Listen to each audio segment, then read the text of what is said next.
We're back to the Neil Haley Show here on the Caregiver Dave Celebrity segment, and I'm excited to welcome to the program Caregiver Dave Nasani. Dave, how are you? What's going on, man? I'm doing awesome, having a great day, and just excited about life.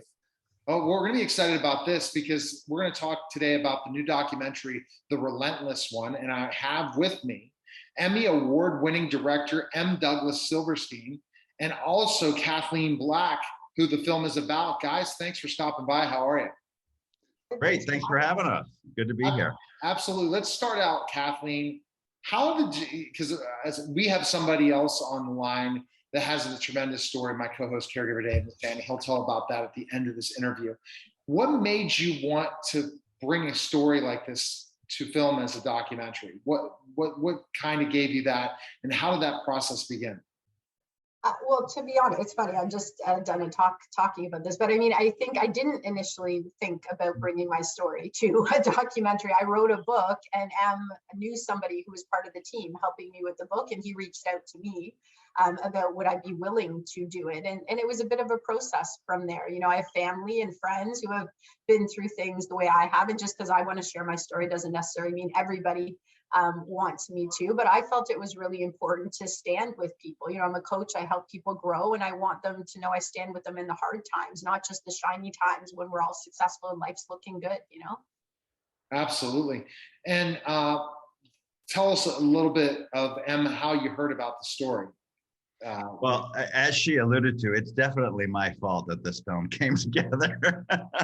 Well, basically, I knew someone in the like the author world. That my last film is about somebody called the Author Incubator, and she works with people to develop marketing plans and help them do the books and all this stuff.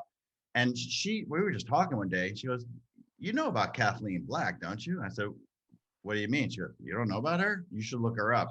And I looked her up, and I was like, "Ooh, this is a inspiring person, very photogenic, shall we say, and a successful person." And she had written a book, and I started reading a little bit of blurbs. And basically I reached out to her and said, "Will you give me a little access? Will you let me do it?" And she had a little trepidation that she states there are other people and there are sensitivities, because while she's brave enough to share this, you know, tremendous story, some of it very difficult, some may be triggering for the audience, her family may not want it to be aired. It's not, because everyone has their own part of the story and has their own feelings about the story. But what we went for was the absolute truth from multiple sources, and just tried to tell a very honest story, even with all of the challenging aspects that you probably already know about. So, Kathleen, did you get permission from all of the interested parties to expose the story to the world? It was actually my job as a producer director. I called and called everybody. Kathleen was just a begrudgingly willing subject matter. So how did they react when you, technically a stranger, called them up asking them this? I just tried to say that I wanted to, you know, the story is out there in the book. Yeah. I'm a filmmaker, and I want to, you know, try and do my own version of it, try and dig deeper into what, and find the truth from firsthand accounts, from, you know, because the book is truly her vision. The film is sort of my vision from getting, you know, the childhood friend, the adult friend, the mom, the sister, the people around in the community who she works with, a pastor, just trying to get a large blanket of information to share the most honest and hopefully the most inspiring and touching film possible. Yeah, you know, they're making a film about my life, and I'm wondering, will they have any feedback or veto power in anything that's in the film? Do they have that kind of power? No, not unless you pay for it.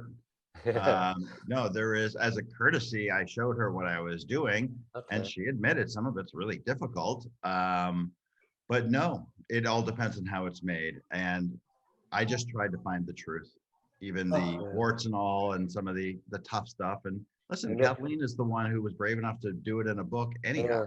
And they're on board. they're willing, let's put it that way. And they're signed talent releases. So Kathleen, first you wrote the book. So the book was the first part of the process. How difficult was that? And then now be putting it into a documentary, but how difficult was this first just writing it on paper and writing Yeah, it was really difficult. I mean, I want to say, you know, I made a commitment to myself several years ago now to give away all my stories. So I was like, I don't want to live with any secrets or shame or anything that I feel like I should hide because for some reason I think people will judge me or think differently. I really believe that we're not what we've been through. We're who we choose to become. And how am I going to help people if I'm hiding pieces of me? So I found it was really empowering to give it all away. So my family and friends know that about me. Like I'm very open. I speak for a living. I'm on stages all the time. So I don't have secrets in that way. But writing my book, the story of my life so far, was, you know, honestly, it was excruciating. It was really hard. I say it's like taking a lake that's really calm on the top and dredging the whole bottom up. And it was hard. I had to relive a lot of those moments. And to be honest, I'm not that person anymore. So I had to go back to times in my life where I believed different things and I had difficulties and I had different people around me. And some of those people were really hard on me. So yeah, it was tough for sure. And then I asked the same question to you when you were writing the book. Did you get everybody on board? I will say no, I did not initially get everybody. I did not initially get everybody on board to write my story. I mean, I think anybody can talk about their life and they can share. It's part of my path and journey in life to share stories and inspire other people. And I feel like it makes what I went through worth something. You know, if I can share it with other people and they're inspired, truly, it's worth more. Like they say, you know, there's times I walked alone, right, in life, and it was really hard. And if I walk with other people during those times, I retell that story. I change my past and I change their future. And that's really, really empowering to me. So no, I did not get their permission, but I will say I was extremely delicate with what I shared in the story, but I also learned a big lesson. You know, there's a power in the truth, and people who don't want to see certain things, you can't edit it enough to make them happy. I can take 90% of it away and they're still upset. And that's okay. I've learned to live with that. Yeah, you know, I totally agree with her. But what's interesting is the book and the film, while some similarities, they are different experiences. So I would encourage everyone to, you know, enjoy both, really, because if you think about it, the book is her true sort of narrative and the way that she chose to share it. Mine is from getting all of the people directly on camera, which is kind of a hot seat position. You know, it's not easy, but by doing that, hopefully we've given a different experience, and not one's better than the other, but a different one, because we're getting eyewitnesses to certain events and we're getting the emotional impact in the story from a film's perspective. How challenging is that with the documentary, to get the people together, get the people on camera, and make sure that the vision of what you want the documentary to be shows up on film the way you wanted it? Well, the one thing you know about documentary is you can set out and have, like I had many conversations with Kathleen before to really understand, was this it's a long-term commitment, it's expensive, we live in different countries, was this going to be a worthwhile proposition for me to spend a couple of years of my life digging deep into it? So as she started to share, I understood, okay, I would ask her, who are people? Give me some names, and I would research them and try to get different people to appear on camera. And I think we got the right people on camera, which is great, luckily. And there were some that, just don't want to be a part of something. The bottom line is, when you're a documentarian, your job is to be a journalist. Your job is to try to tell the truth as clear as possible from as many points of view, and then really let the audience decide what they believe. But what I have found amazing is, both at our world premiere at the Distinguished American Documentary Film Festival in Palm Springs, and some of the awards that we're already getting and some more screenings that are coming up, is how many people are responding to her story and to her specifically. So it's nice to sort of really be able to see when someone puts a book down, you may or may not know what they think, but when you're in a large audience in a huge theater, and people come up to her or come up to me and go, wow, like, you're so brave for sharing that, and that was so inspiring. That's really special, because you get to understand and feel the impact. And now with a bunch of awards we're winning and have been winning, and I think are going to win more, it means it's cracking through, the larger ethos, or rather larger ether, and people are enjoying it or finding value in it. How did the world premiere go? It was fantastic. You know, I was more focused on how about let's get to the after party, because there's only one, which was awesome. But I'm the guy who's lived with it most. I mean, in a weird way, I probably know more about Kathleen than anybody, maybe a little bit more than her, because it's all so present. And I've been staring at her in an editor, because I also edited the film. So I know over and over and over again. And it was just nice to not see her in multiple monitors, but to see her radiate in person and be the leader and inspiring person she is on the red carpet party and after party versus in a screen. But to see it on a massive screen in a 500 seat theater was, you know, come on, it's pretty amazing. And Kathleen, were you, before we talk about a little bit about the documentary, were you happy about once you finally saw it in the theater and be able to see it? Of course I was. I was also relieved, right? I had my children with me. I had my sister with me. I had my right hand in my business with me. So I was very relieved to have them see it, and myself. I hadn't seen the final version. I hadn't seen the final locked-in version. So I was happy. I was relieved. And I think I felt really good when people came up to me and told me how they interpreted the movie, or the documentary, because I'm in it. I will never have the same experience, right? I'm way too subjective. It's personal for me. So that was really, really nice. And I think it's also learning that a documentary, as Em's told me many times, I mean, it's a snapshot of time. And I mean, it's 2 years later. Like, I've had 9 lives already, right? Like, I'm already halfway a new person by then. So some of it feels a little bit like I'm looking at a time capsule, right? Yeah. So I think the thing that is ever present, though, is the message you carry forward, the past that you have been letting go of. But I think it will sort of be evergreen. To you, it won't be, but it'll be evergreen to an audience, because we purposely did not talk about COVID, did not talk about how difficult the process was shooting during COVID, because I personally didn't want that. I want people to just enjoy, okay, look at this person, look at what she's been through. I've said, you know, at other times, she reminds me of the Terminator movies, where there's this guy coming after and they get knocked down, and then they somehow come back up, you know, like get reanimated. And that's, you know, the movie is called The Relentless one, but it could be called, you know, The Terminator Kathleen Black too. Yeah. I know you were looking forward to the after party. I mean, that's where I met my filmmaker, at my friend's after party documentary. Oh, that's and funny. As a result, you know, I was so tired. It was Palm Springs. I live in LA. We just wanted to go home, and we were tired, and something inside of me says, go mingle. And so I did, and this guy says, oh, you know, tell me about. So did you meet any new prospects at the after party? What happened there? Anything? Are you talking to me or to Kathleen? Yeah, no, I'm talking to you. Both of you. What the heck? Well, I know people came up to Kathleen. Someone asked me, hey, is it okay if I talk to her? I'd like her to talk to my business group. I'm like, yeah, go talk to her. I mean, she's a person, I'm a person. So I know that a bunch of people inquired with her about her story. Would she speak to the groups, which she already does as a business leader and as a, you know, empowerment coach and performance coach and featured speaker, you know, everywhere. Kathleen, did any opportunities come up? Oh yeah, definitely. I mean, to come in and speak, which I love. I'm passionate about what I do. And now that COVID's done, I love being in a room with people. You just feed off of the energy. It's not this, like, I love Zoom, obviously. And I mean, no insult, we're on Zoom. But it's not the same. You can feel people when you're speaking in the same room. So I was really happy. Absolutely. And so Kathleen, tell us about the documentary now. And then I want to get some of Em's take on it too.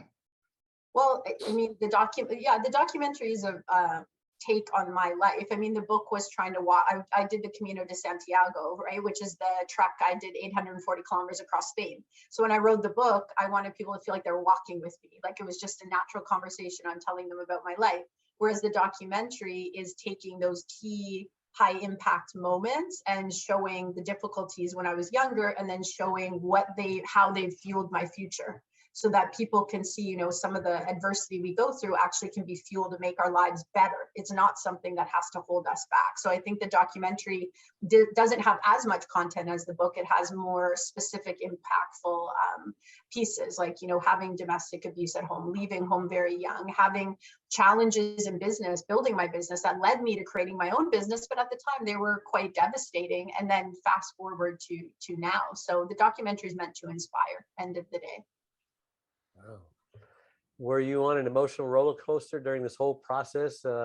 Having any regrets or remorse, and then coming up and down, you know, like a yo-yo? Yeah, Kathleen, tell us. Yeah, I mean, sure. I've had many times where I thought, what the heck were you thinking? Like, absolutely. And that's not offense. M knows that's not offense to him. It's just, it's a huge vulnerability, showing the most difficult times in your life on camera. And, you know, I've made changes in my life since the documentary, and it's hard for me, right, to have something go out that there's been major changes that I made. So yeah, I mean, I've certainly wondered if I did the right thing, but I truly feel my purpose in my life is bigger than my own. Like, I've gone through a lot of difficult things. And again, I truly believe it has to fuel more than just myself. And I really want to recreate it into something positive. And I do know the documentary is helping to do that. So end of the day, I'd still pick to do it.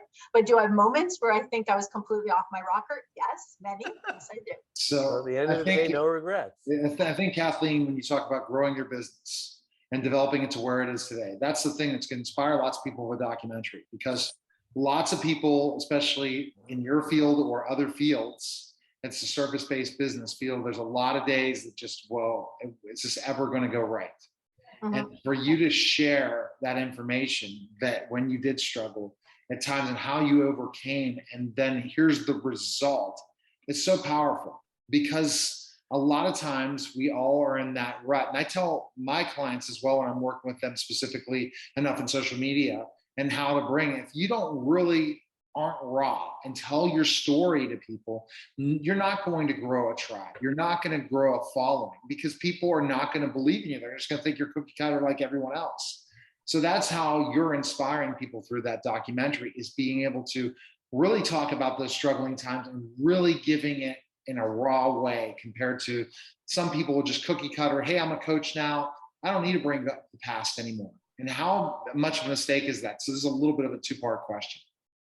Well, I think, you know, I believe that the truth is, like, we don't stand in our power without the truth. We don't. You know, if I'm trying to hide from something, I'm not standing in my authenticity. And I want to help people legitimately. I don't want to be one of those coaches who's like, here's how you be successful, but like they live at home and their mom pays all their bills and they've never lifted a finger in their life, right? Like, I want them to know, hey, I sat there with a baby crying inside, taking out the garbage, crying myself, because how am I going to pay my bills? And I'm starting a new career. You know, I know what it is to go through that, and how to be in a chaotic space and make a choice to move yourself somewhere else. And that takes a lot of faith, but it's totally doable. It completely is. And I want people to see that.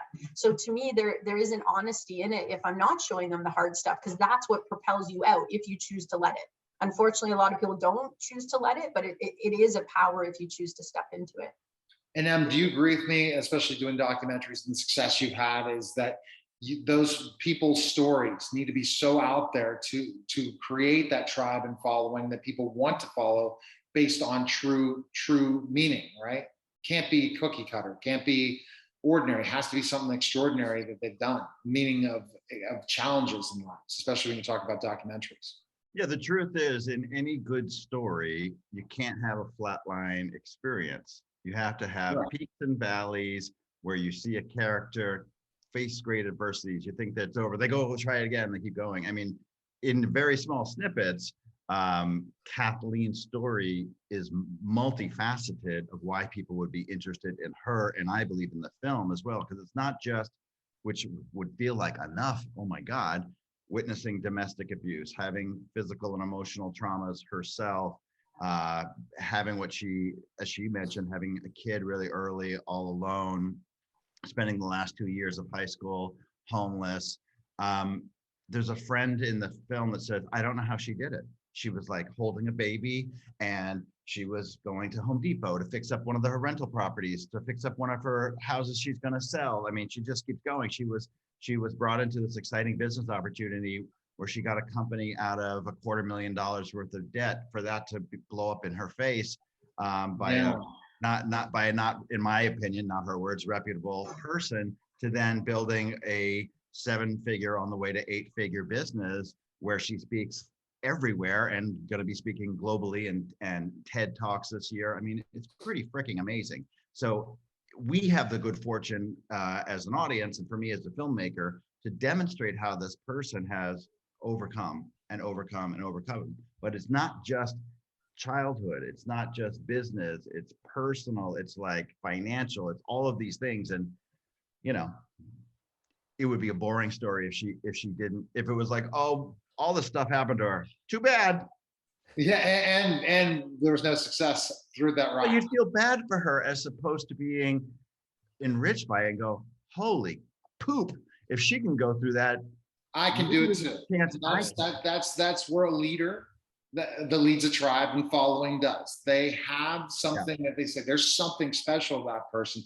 I'm going to follow that person, and because I want to resonate and motivate me for the next day. And that's the key thing. And so Kathleen, where can we watch the documentary and check out, and also purchase your book, because the book's still available too, I'm sure. Well, let me speak to the documentary and let her speak to the book. So we are in a festival run now, and I actually should I tell them, Kathleen? I've been waiting to hold this, actually. So it's going to be in festivals for the next 9 months to a year. Then we've had initial discussions with distributors. So then it'll be broadly streaming, but I will give you an exclusive, which is, I wasn't planning on doing this, Neil. I like it. This impromptu, it's good. June 17th, opening night at 7:30 p.m. at the Marina del Rey Film Festival. We will be premiering at the Cinemark 16 and a massive screen, great sound. Opening night as the sort of founding premiere film, launching the festival that night. Wow. So if you're in LA on June 17th, that's our next screening. Dave will Right be down in the LA. block from me. Dave is in LA, so June 17th, you can put it in your calendar, mark it. So Kathleen, that's exciting, isn't it? It's very exciting. I get to spend a lot of time in California, but it's also exciting for the chance to screen the movie again. Yeah, we're thrilled. All right, and also purchase your book. Where can we go? Yeah, you can get, I have 2 books, but they're both on my website, kathleenspeaks.com, or Amazon. You can purchase both of them on amazon.com as well. All right, you guys are fabulous. And we see resilience in Mr. Silverstein today. That'll be a kind of, and how he had to deal with things in the heat. And we appreciate everyone coming on today. Dave, again, great information. Kathleen, amazing story. And that's what you got to go and say, remember yourself every day. What I went through, the more I share those stories, people are going to understand I could be like Kathleen someday. And that is a leader, and that's amazing, and continued success. And M. Douglas, keep your success going too. And you are definitely understand that documentary thing, and you really broke it down for us today. And I appreciate you coming by and explaining how powerful this documentary will be. Look for Thank me you on so June much. 17th. I'm going to bring my filmmaker with me to meet you. Oh, well, that sounds good. It'd be great to have you. I'll what did those critics say? I'll save your seat in the aisle. Is that what it is? Hey, it's a real pleasure to be here. You know, any chance we get to share an inspiring story, whether it's my film or someone else's, it matters, because it lifts up large communities of people who aren't feeling good about themselves or their situations. And this is an opportunity just to help people feel good about themselves and see a greater purpose for their life, as opposed to being in pain, to be in power and purpose. All right, well, fabulous. Thanks again, guys. Appreciate it. Thank you. Thanks so much. All right, guys, that was the Caregiver Dave Celebrity segment, guys. Take care.